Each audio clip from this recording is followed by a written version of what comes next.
जो कल तस्वीर बनी थी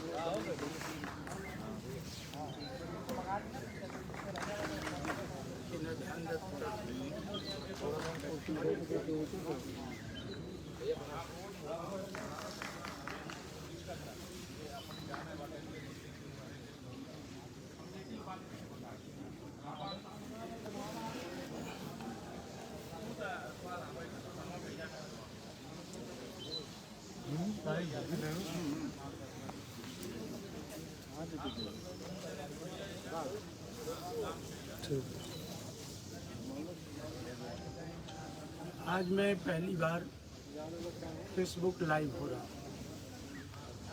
तक मैंने प्रयास किया लगातार कि अतरौलिया के गांव जाऊं और लगातार गांव में जा भी रहा और जा करके गांव में अपनी माताओं से, बहनों से, नौजवान साथियों से सबसे मिलने का काम कर रहा हूँ। मैं बहुत आभारी हूँ माननीय राष्ट्रीय अध्यक्ष जी का, माननीय अखिलेश यादव जी का। उन्होंने मुझे तीसरी बार मुझ पर विश्वास करके, अतरौलिया की महान जनता पर विश्वास करके उन्होंने मुझे उम्मीदवार बनाने का काम किया। और जब मैं उम्मीदवार बना तो क्षेत्र में चारों तरफ गठबंधन के साथियों ने लगातार प्रयास किया।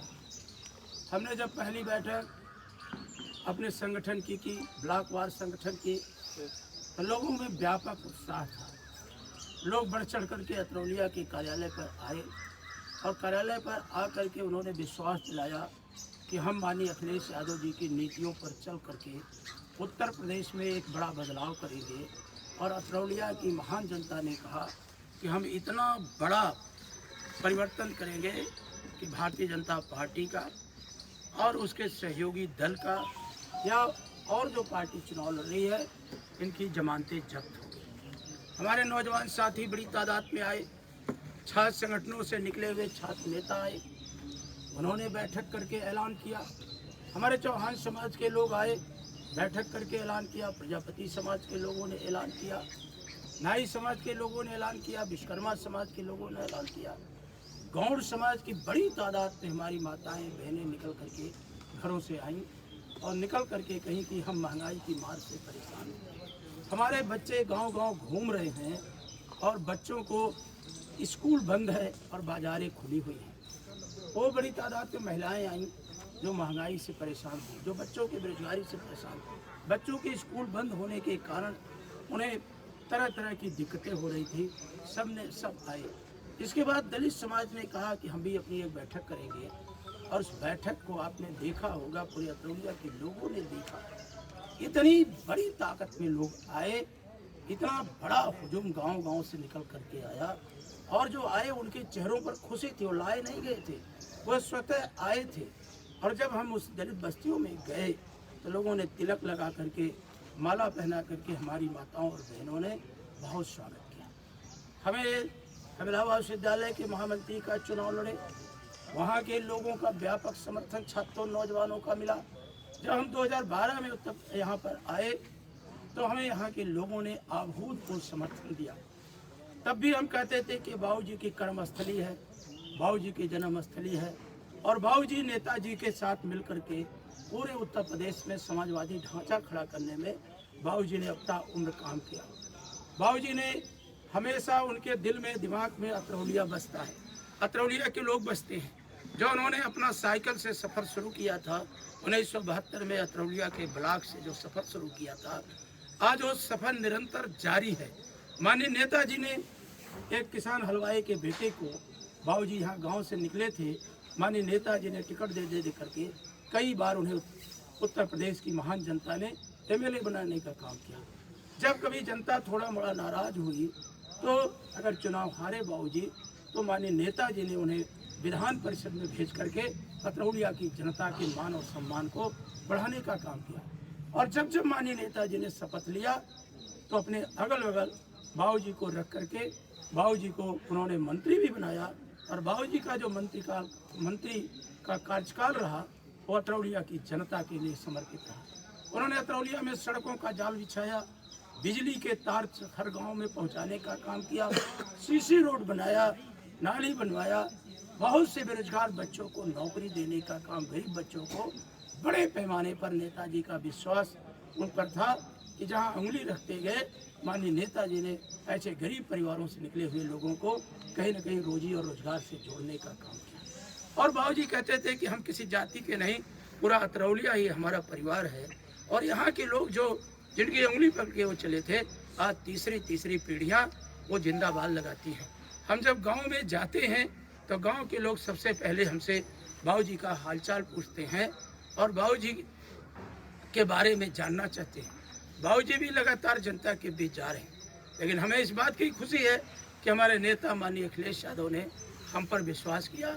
अतरौलिया की जनता का जिस तरह से व्यापक समर्थन मिल रहा है, मैं आज ये कहना चाहता हूँ, मुझे ना जाने भगवान ने कहाँ से इतनी शक्ति दी है, उसके तहत मैं कहना चाहता हूँ कि जितना माताओं का विश्वास आज समाजवादी आंदोलन को है, जितना बहनों का विश्वास समाजवादी आंदोलन को है, जितना अगड़ों का विश्वास समाजवादी पार्टी के साथ है, जितना पिछड़ों का विश्वास है, जितना शोषित वंचित का विश्वास है, जितना हमारी माताओं बहनों का विश्वास है, मैं देख करके हैरान हो जाता हूँ कि हमारी माताएं थाली सजा करके हमें तिलक लगाती हैं, माला पहनाती हैं और कहती हैं कि जाइए, हमारे गांव का पूरा आशीर्वाद आपके साथ है और माननीय अखिलेश यादव को हम मुख्यमंत्री बनाना चाहिए। और वो मुख्यमंत्री पहले भी रहे हैं, उनके पिताजी 4 बार उत्तर प्रदेश के मुख्यमंत्री रहे।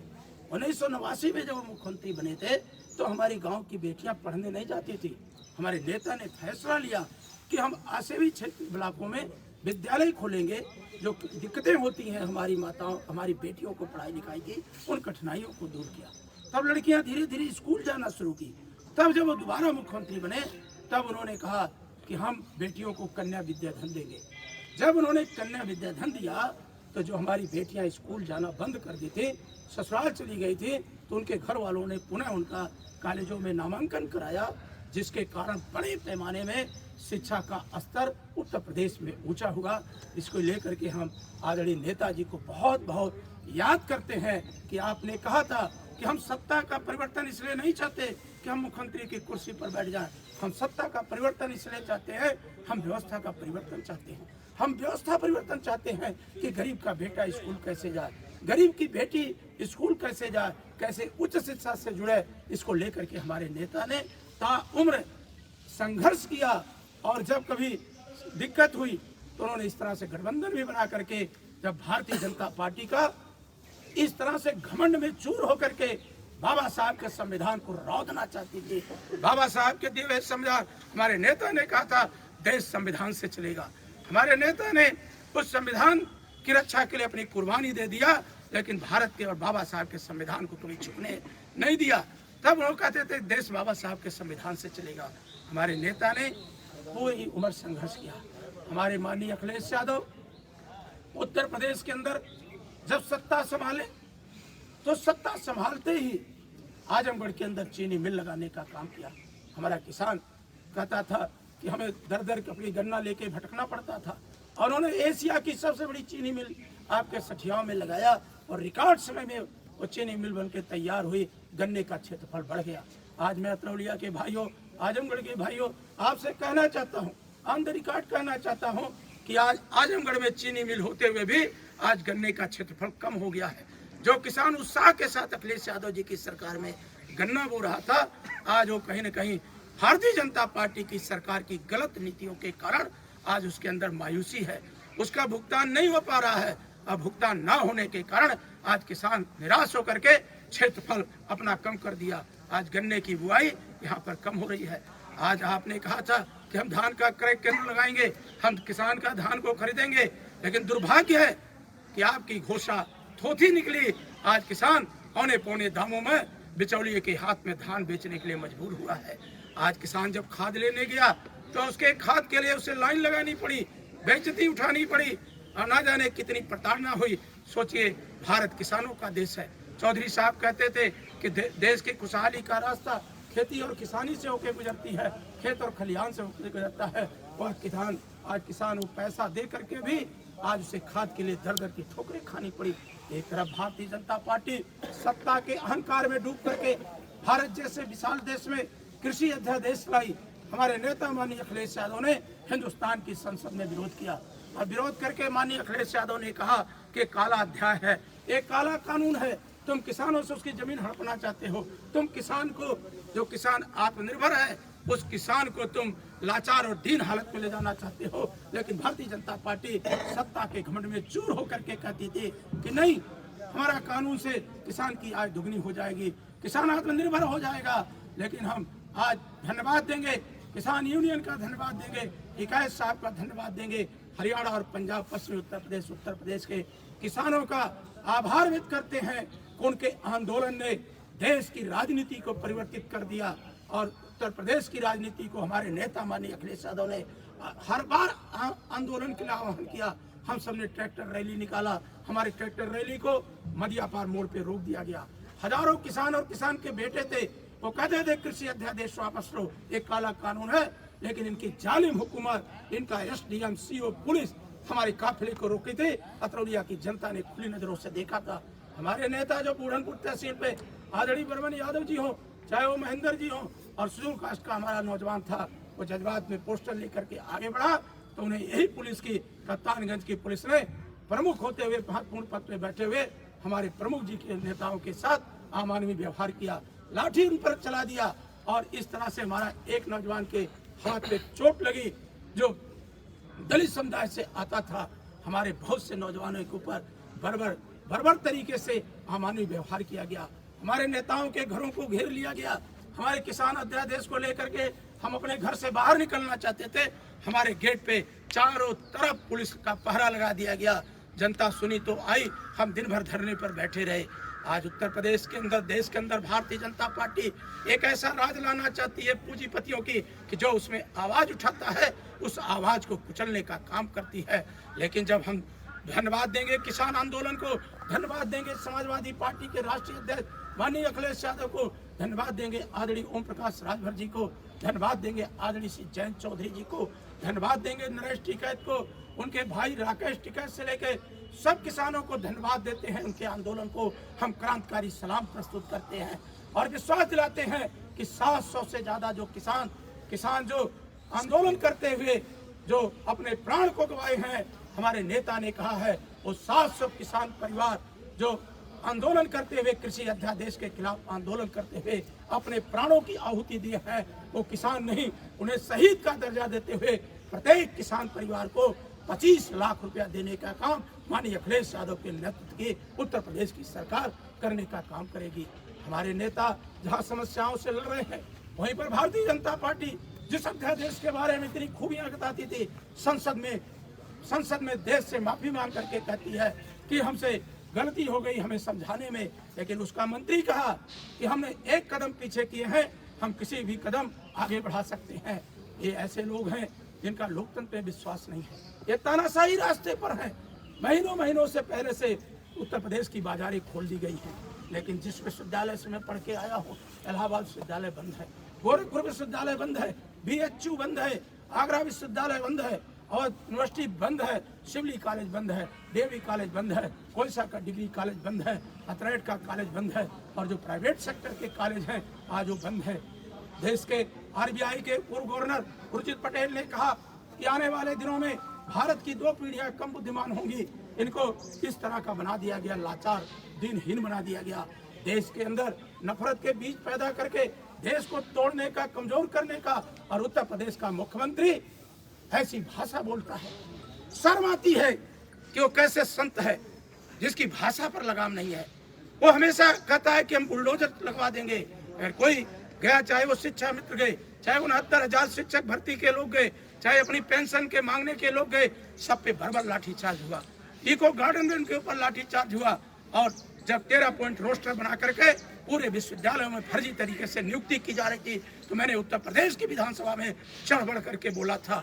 जब 108 के ड्राइवरों के साथ अमानवीय व्यवहार हो रहा था, वो GBA कंपनी उनको वेतन को घटा रही थी, जो रात दिन कोरोना में मेहनत किए थे, तब मैंने उत्तर प्रदेश की विधानसभा में कहा था इनकी मदद करने का काम करो। लेकिन सत्ता के मद में चोरी योगी की सरकार, जो एक खास लोगों के लिए बनी सरकार, हमारी बातों को सुनने का काम नहीं किया।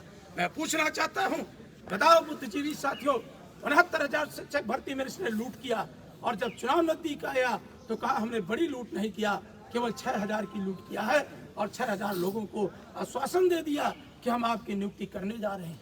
बताओ तुम 6000 तुम आने हो, लेकिन हमारे नेता ने कहा है कि तुमने बड़ी लूट किया है, 18-19 हजार की लूट किया है। उत्तर प्रदेश में जैसे अखिलेश यादव की सरकार बनेगी 69,000 शिक्षक भर्ती में जो भारतीय जनता पार्टी ने लूट किया है, हम उसको निष्पक्ष तरीके से करके नौजवानों को, बहनों को न्याय देने का काम करेंगे।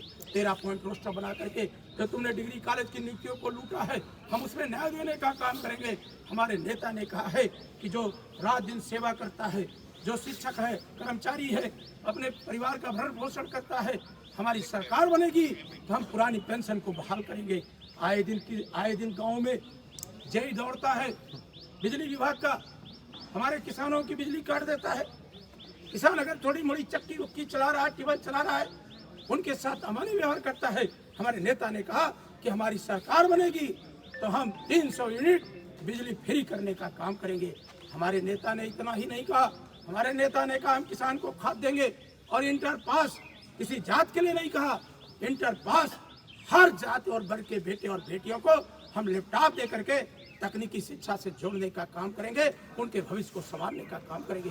हमारे नेता ने जहां पर पुलिस वाले रात दिन सेवा करते हैं, इनके वर्दी भत्ता बढ़ाने की बात किया, इनको पेट्रोल देने का बात किया, इनको हफ्ते में 1 दिन की छुट्टी देने का बात किया, इनको मंडल के नजदीक लाने का काम अपने वचन पत्र में कहा और उनका वचन पत्र अटूट सत्य है, उसमें कहीं कोई है नहीं। 15 दिन के अंदर गन्ना भुगतान का कहा और जितने भी उत्तर प्रदेश के अंदर फसलें बोई जाती हैं, हमारे नेता ने कहा कि हम सारी फसलों का मिनिमम सरप्राइज रेट तय करेंगे, MSP देंगे उनको, किसान कहीं निराश और हताश न हो। 22 लाख हम IT सेक्टर में नौकरी देने का काम माननीय अखिलेश यादव के नेतृत्व में उत्तर प्रदेश की सरकार करेगी। वही 11 लाख से ज्यादा जो भर्तियां आज कहीं न कहीं योगी की सरकार की उपेक्षा के कारण आज नई भर्तियां हो पाई हैं, हम उन सारे विभागों की भर्ती को माननीय अखिलेश यादव पारदर्शी तरीके से करने का काम करेंगे। यहाँ हम उत्तर प्रदेश को एक्सप्रेसवे से जोड़ने का काम करेंगे, गांव को सड़कों से जोड़ने का काम करेंगे। वही हम जनता को विश्वास दिलाते हैं, अतरौलिया की जनता को, कि जो आज हमने हमारी विधायक निधि से ऐसे गरीब और बेसहारा लोगों का इलाज हुआ है कि अगर आप उनकी तस्वीर प्रस्तुत कर देंगे तो लोग रोने के लिए विवश हो जाएंगे। ऐसे गरीब जिनके पास 10,000 रुपये नहीं था, ऐसे लोगों को हम 5-5 लाख रुपए, 3-3 लाख रुपए, 10-10 लाख रुपए, 12-12 लाख रुपए अपनी विधायक निधि से देने का काम किया है। हमने कभी जाति और धर्म को नहीं देखा, हमने ये नहीं देखा किस दल में हो, क्या कर रहे हो, हमने मरीज को मरीज माना और उसके साथ चल करके जो गाँव के लोग आए, हमने तुरंत कहा कि स्टीमेट प्रस्तुत करो, आय और निवास प्रमाण पत्र, आपका शिष्य जो अतरौलिया से विधायक है वो तत्काल जितने लाख रुपए की आवश्यकता थी, हमने संपूर्ण अपनी विधायक निधि से जो अनुमन्य है चिकित्सीय क्षेत्र में सारा का सारा देने का काम किया।